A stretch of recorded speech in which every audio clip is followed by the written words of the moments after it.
He called it a paradise on earth. But what began as a dream of freedom ended in 900 bodies lying in the jungle. This is the story of Jim Jones, the preacher who turned heaven into hell. Welcome to Dark Files, where we uncover the truth that hides behind the world's darkest minds. Don't forget to subscribe, because what you're about to hear isn't just a story. It's a warning. Jim Jones was born in 1931 in a small Indiana town, poor, lonely, and fascinated by religion. Even as a child, he practiced sermons to imaginary crowds. To some, he seemed kind, to others, unsettling. As he grew older, his charisma became his weapon. He preached about equality, about a world without racism or poverty, words that drew thousands in the 1950s, and for a while, people believed him. They called his movement the People's Temple, a church for the lost, a home for the rejected. But behind every sermon, Jones was learning how to control. By the 1970s, the People's Temple had grown into a national movement. Jones claimed to heal the sick, raise the dead, and speak with the voice of God himself. Members gave up their homes, their money, even their families. They called him Father. But the truth was darker. Jones used recordings, staged miracles, and fear. He told his followers the world outside was evil, that only he could save them. And when the media started asking questions, he ran.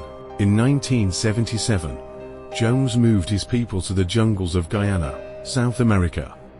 He called it Jonestown, a new world built from scratch. To his followers, it looked like paradise. Wooden houses, children singing, crops growing in the sun.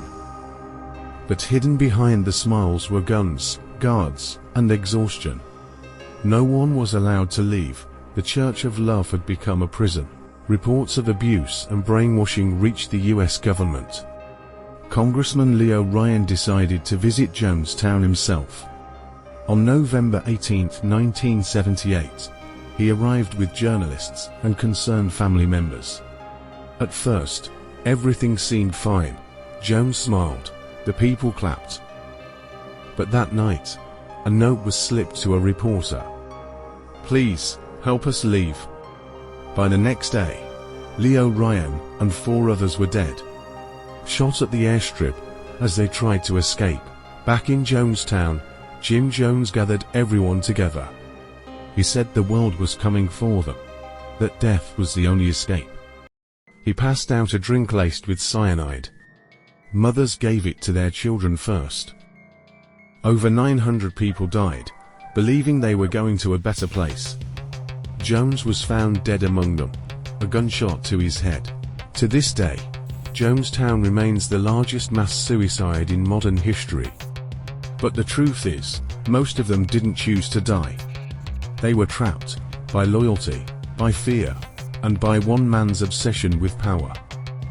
Jim Jones called himself a savior. History remembers him as a destroyer. Jim Jones and Jonestown left a lasting mark on history.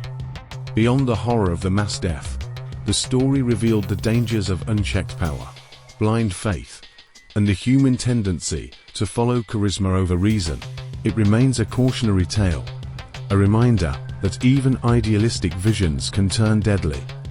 The shock of Jonestown didn't end in the jungle. When the news broke, 900 Americans dead by their own hands, the world stopped. In Washington, politicians demanded answers. How, they asked, could this happen to our own citizens? Congress tightened laws on religious movements, and the word cult entered everyday language. In homes across America, parents looked at their children differently, wondering how belief could turn into blind obedience. Jonestown became a warning carved into the nation's memory. Films, documentaries, and songs, from punk to pop, echoed the same question: what makes people follow?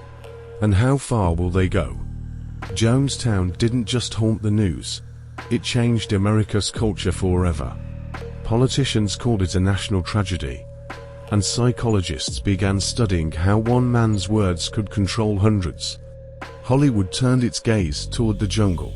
In 1980, the film Guyana Tragedy, the story of Jim Jones, stunned audiences. Later, documentaries like Jonestown, the life and death of People's Temple, kept the memory alive. Musicians, too, couldn't look away. The punk band Dead Kennedys wrote about blind faith. Even Marilyn Manson and the Brian Jonestown Massacre took the name as a symbol of lost innocence.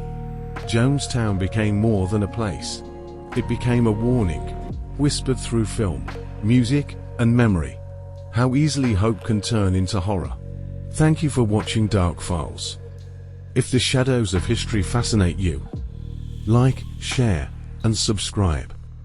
Because every week, we uncover another truth hidden in the dark.